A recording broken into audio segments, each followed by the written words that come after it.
Hello everyone, कैसे आप लोग? आई होप आप अच्छे होंगे। Welcome to the amazing planet of physics वाला मेरा नाम उमर। आप देखना शुरू कर चुके हैं ये प्यारी खूबसूरत सी कॉलेज रिव्यू की सीरीज, जहां पर हम बातचीत करते हैं कॉलेजेस के बारे में। आज बहुत ही शानदार कॉलेज लेकर के आपके सामने प्रस्तुत हूं।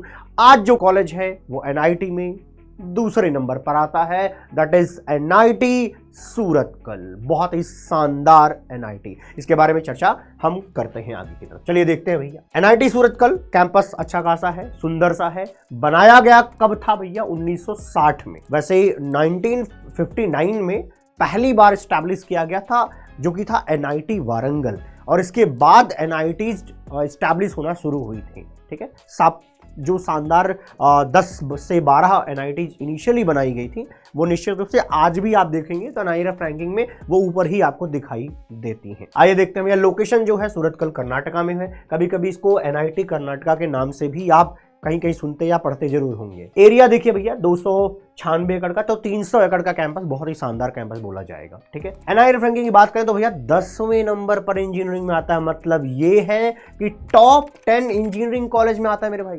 टॉप 10 इंजीनियरिंग कॉलेज मतलब समझ रहे हो ना? तो इसमें आईआईटीज एनआईटीज भी मिला दिया जाए तो 2 एनआईटी है टॉप 10 में। पहली एनआईटी कौन है? एनआईटी त्रिची, है ना। इसके बाद दूसरे नंबर की एनआईटी जो है वो 10वें नंबर पे आती है, जो कि है भैया हमारा एनआईटी सूरतकल। आइए प्लेसमेंट्स पे चर्चा कर लेते हैं भैया जी। एक न्यूज का कट हमने यहाँ पे लगा दिया जी। 21-22 के बैच बीटेक स्टूडेंट्स के लिए 91% तक का प्लेसमेंट हुआ था, जिसमें से 45 लाख पर एनम का हाईएस्ट पैकेज मिला हुआ था। ठीक है जी, आइए देखते हैं भैया। हाईएस्ट पैकेज यहाँ पे लिखा हुआ है। एवरेज पैकेज की बात करें तो करीब 16 लाख रुपए के आसपास एवरेज पैकेज आपको मिल जाएगा। ठीक है, जो भी बड़ी कंपनी आप जानते हैं वो यहाँ पर विजिट करती हैं। अमेजन है, फ्लिपकार्ट है, ओरेकल है। ठीक है जी, यहाँ पे देख लीजिए सारी बड़ी कंपनीज आपको यहाँ पे नजर आ रही है। और भी कंपनीज है, लिस्ट आपको नहीं दिया जा रहा है। इससे अब आपको इतना अंदाजा लग जाना चाहिए कि हाँ, इस कंपनी को इस कॉलेज को अच्छी कंपनीज विजिट करती हैं, है ना। आइए आपकी चर्चा करेंगे फीस स्ट्रक्चर पर। फर्स्ट सेमेस्टर की जो टोटल फीस है वो 90,000 रुपए है। ये सेमेस्टर लिखा है जी, ध्यान रखिएगा। ठीक है, अदर सेमेस्टर की फीस जो है वो रेंज करती है 62 से लेकर के 76 के बीच में लगती है। ठीक है, एक्चुअली कभी कभी ऐसा रहता है कि जैसे फर्स्ट सेमेस्टर का तो ये हो गया, सेकंड सेमेस्टर का ये, थर्ड सेमेस्टर का ये, फिर से फोर्थ सेमेस्टर का, सिक्स सेमेस्टर का, कुछ इस तरीके से है। ठीक है, हॉस्टल फीस मेस इंक्लूड करके अगर बोला जाए तो 32,000 रुपये पहले वाले सेमेस्टर के लिए लगता है, लेकिन दूसरे सेमेस्टर से लेकर के 30,000 से 31,000 रुपये के बीच में लगता है, जिसमें कि हॉस्टल एंड मेस दोनों मिला करके है। ये सेमेस्टर वाइज है भाई, पर ईयर मत समझिएगा इसको। देखिए छूट क्या क्या मिल सकती है। अगर आप ओबीसी हैं, यहाँ पर देख लीजिए, ईडब्ल्यूएस के अंदर आते हैं या ओपन के अंदर आते हैं, तो ओपन मतलब जनरल कैटेगरी के अंदर आते हैं। अगर आपके फैमिली की इनकम 1 लाख रुपए से कम है तो उस कंडीशन में आपकी फीस माफ हो जाएगी, लेकिन सिर्फ ट्यूशन फीस ये आपको देना पड़ेगा, जो हॉस्टल एंड मेस फीस है। इसी तरीके से 2/3 माफ हो जाएगा जब फैमिली इनकम 1 से लेकर के 5 लाख रुपए के बीच में आती है। 100% ट्यूशन फीस माफ हो जाती है SC ST एंड PH के स्टूडेंट्स के लिए। आइए चर्चा करते हैं भैया स्कॉलरशिप पर। SC ST का फाइनेंशियल मतलब एक तरीके से स्कॉलरशिप है, ये सपोर्ट क्या क्या मिल सकता है वो देख लीजिए। बस क्या कंडीशन होनी चाहिए? एनुअल इनकम फैमिली की 4.5 लाख पर एनम से कम होनी चाहिए। ठीक है, minimum CGPA 5 in the previous semester. ठीक है, समझ गए ना भाई। NA for the first semester, मतलब कि फर्स्ट सेमेस्टर में इसकी ज़रूरत नहीं है कि ऑब्वियसली आपको कहाँ मिला होगा कोई CGPA, है ना। तो यहाँ फर्स्ट सेमेस्टर में तो मिल ही जाएगा, लेकिन अगले सेमेस्टर से मिनिमम 5 आपको बना करके चलना पड़ेगा, जो कि आसान है, आप बना ले जाते हो। ठीक है जी, हॉस्टल में फीस भी नहीं देना पड़ेगा जी आपको, और 45,000 रुपये one time support for laptop खरीदने के लिए भी पैसे मिल जाएंगे आपको। ठीक है जी, किताब खरीदना है और पेन वेन खरीदना है तो 6,000 रुपये पर ईयर मिल जाता है आपको। ठीक है, एकेडमिक परफॉर्मेंस इंसेंटिव मिलता है 18,000 रुपये फॉर स्कोरिंग CGPA का, कहाँ से 8 से लेकर के 10 के बीच में अगर CGPA आती है, मतलब कि 8 से ऊपर अगर आप CGPA ला पाते हो तो उस कंडीशन में आपको 18,000 रुपये और सपोर्ट मिलता है। मतलब अच्छा खासा सपोर्ट आप बोल सकते हैं। जिंदगी हो तो ऐसी हो। CGPA अगर लोअर डाउन मतलब कम करते हैं आप, जैसे 6.5 से लेकर के 8 के बीच में लेकर के आते, तब आपको 12,000 रुपये तक मिल जाएगा। बाकी आप देख सकते हैं स्कॉलरशिप क्या क्या SC ST बच्चों के लिए है। इंजीनियर्स इंडिया लिमिटेड स्कॉलरशिप ये 3,000 रुपये पर मंथ का मिलता है SC ST बच्चों को। ठीक है, ओ बल्ले बल्ले बल्ले। आइए अगला देख लेते हैं। Eligibility and mode of admission की अगर मैं बात करूं तो आप जानते हैं कि एनआईटी में एडमिशन के लिए आपका 12th पास होना जरूरी है और 12th में करीब 75% मतलब 75% हो, या आप अपने बोर्ड के टॉप 20 परसेंटाइल में आते हो, तब आपका वहाँ पर एडमिशन हो पाता है जेईई मेंस के थ्रू। और कोई भी अगर एनआईटी होती है तो उस एनआईटी में 50% वहाँ का होम स्टेट कोटा होता है और 50% जो है अदर स्टेट का कोटा होता है। बट जो दिल्ली रीजन के एनआईटीज़ हैं उनमें ये चीज़ लागू नहीं होती, वहाँ पर 15% और 85% रहता है। 85% दिल्ली रीजन में जो एनआईटी, जैसे अगर मैं एनएसआईटी की बात कर लूँ, डीटीयू की बात कर लूँ, ट्रिपल आईटी दिल्ली की बात कर लूँ, उन कंडीशंस में जो है आपको 85% होम स्टेट कोटा मिलेगा और 15% जो है अदर स्टेट कोटा मिलता है। ठीक है, आइए अगली बातचीत करते हैं भैया। ये बात तो हमने बता दी आपको, जेईई मेंस के थ्रू हो जाएगा। जूसा काउंसलिंग आपको यहाँ पे करानी पड़ती है। सीएसएबी का जो फाइनल राउंड होता है वो आप करके आप यहाँ जा सकते हैं। इंटरनेशनल स्टूडेंट्स के लिए देख लीजिए भैया, डासा के थ्रू जा सकते हैं, आईसीसीआर स्कॉलरशिप के थ्रू यहाँ पे जा सकते हैं।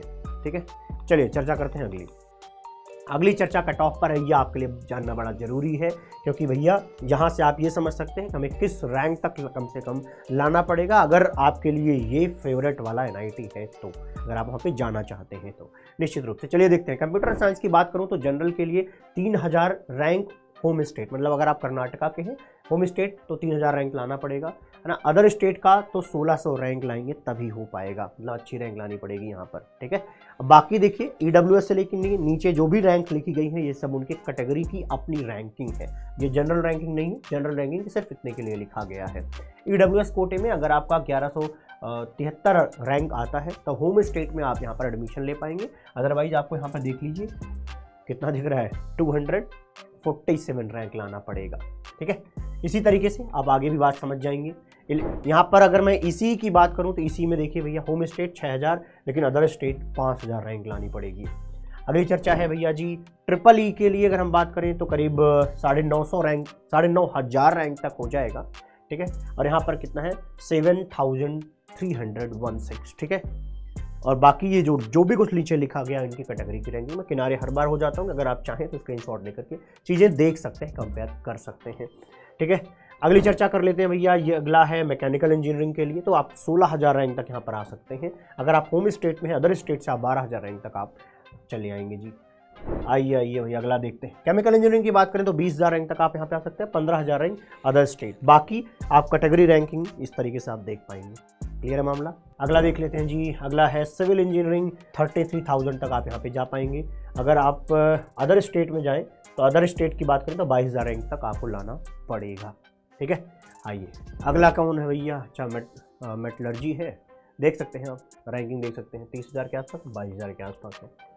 अगली चर्चा भैया है हमारे आर्टिफिशियल इंटेलिजेंस। देखिए ये बहुत इंपॉर्टेंट है, इस पर एक बार ध्यान दे लें सब लोग, है ना। यहाँ पर मैंने इन सब कैटेगरीज के लिए जनरल रैंक्स यहाँ पर मेंशन करी है। अगर आप आर्टिफिशियल इंटेलिजेंस में जाना चाहते हैं तो जनरल की रैंक देख लीजिए, होम स्टेट का इतना रहेगा तो अदर स्टेट का भैया जी 2600 रैंक तक आपको लाना पड़ेगा।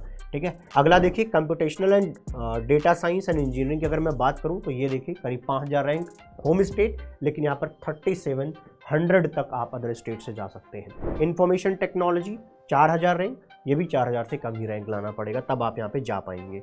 माइनिंग की बात करें तो भैया माइनिंग तो थोड़ा ठीक ठाक ब्रांच नहीं है, निश्चित रूप से देख लीजिए, इसलिए आपको यहाँ पे 50000 के आसपास की रैंक दिख रही है। और ये देखिए 25000 रैंक तक लाएंगे तो आप सिक्योर्ड फील करेंगे अपने आप को यहाँ पर जाने के लिए। आइए चर्चा करते हैं भैया जी हॉस्टल मेस पर। शानदार हॉस्टल, शानदार मेस, जबरदस्त है भैया, इसमें कोई कमी नहीं मिलने वाली है। यहाँ पर देख लीजिए 12 बॉयज हॉस्टल है, 5 गर्ल्स हॉस्टल है और इंटरनेशनल हॉस्टल्स भी यहाँ पर मौजूद हैं। सेंट्रल लॉन्ड्री फैसिलिटीज अवेलेबल है, कपड़े वपड़े धुलवा सकते हो भैया, है ना, क्योंकि जीवन में खास मेहनत तो कर नहीं रखी होती है। गजब बेइज्जती है ना। हमारी आईआईटी में तो एटलीस्ट ऐसा था कि हमें खुद धुलना पड़ता है, मतलब मशीन तो लगी है ऑब्वियसली, इसमें डालो खड़े रहो, नहीं तो थोड़ी देर बाद आते थे अपन निकाल लेते थे, क्या किसी को बोल के जाते थे भाई हमारे लिए निकाल देना, हम फैला लेंगे अपना। ठीक है, चलिए भैया, ये कभी लाइट वाइट से लिख दिया गया होगा, है ना। आइए अगला देखते हैं। कॉमन वॉशरूम्स हैं, बाकी जो भी सुविधाएं यहाँ पर अवेलेबल हैं। जो खाने पीने की बात है वो कर लेते हैं। वेज एंड नॉन वेज दोनों मिल जाएगा आपको जी। 4 मील मिल जाएगी आपको यहाँ पे। ब्रेकफास्ट मिल जाएगा, लंच खाने पीने का शाम को मिल जाएगा, और शाम को भैया देखिए रात का खाना यहाँ पर आपका। स्पोर्ट्स फैसिलिटीज़ आपको ठीक ठाक लेवल की यहाँ पे देखने को मिल जाएगी। ठीक है, तो इसकी कोई खास चिंता करने की बात नहीं है। आप देखिए, आपको समझ में आ रहा होगा, जो आप खेलते होंगे उनमें से कुछ ना कुछ आपको यहाँ पे नज़र आ जाएगा अपने हिसाब से। ठीक है, तो अब जो भी इसमें से खेलना चाहें आप पहुँचिए और वहाँ पर नाचना कूदना खेलना ज़रूर करें। मन शांत रहेगा थोड़ा। पढ़ाई सर कब करेंगे, पढ़ाई कितना करते हो वो तो जग जाहिर है सर। इंजीनियर्स कितना पढ़ते हैं, है ना। किसी ने खास नहीं पढ़ाई करी है तो तुम भी खास नहीं करोगे, थोड़ा तो कर ही लेना है, बस इतना है। ठीक है जी। ग्रीन कैंपस है, शानदार कैंपस है। ठीक है, आपको सब कुछ वहाँ पे अंदर मिल जाएगा जी। देख लीजिए, बैंक वगैरह मिल जाएगा, खरीदना वरीदना है तब भी काम हो जाएगा। कैफेटेरिया मिल जाएगा जहाँ पे आप बैठ के दोस्तों के साथ चिल मार सकते हैं। उसके साथ भी ऑब्वियसली तू समझा? हाँ। नहीं, तू समझा नहीं। क्या बाकी देखना भैया, ये क्लब्स वगैरह सोसाइटीज़ वगैरह हैं, क्लब्स एंड सोसाइटीज़ हैं, है ना। ओके, मतलब कुल मिला के कैंपस जैसा होना चाहिए वैसा कैंपस है। तो यहाँ पर सुनिधि चौहान जी गई हुई थी।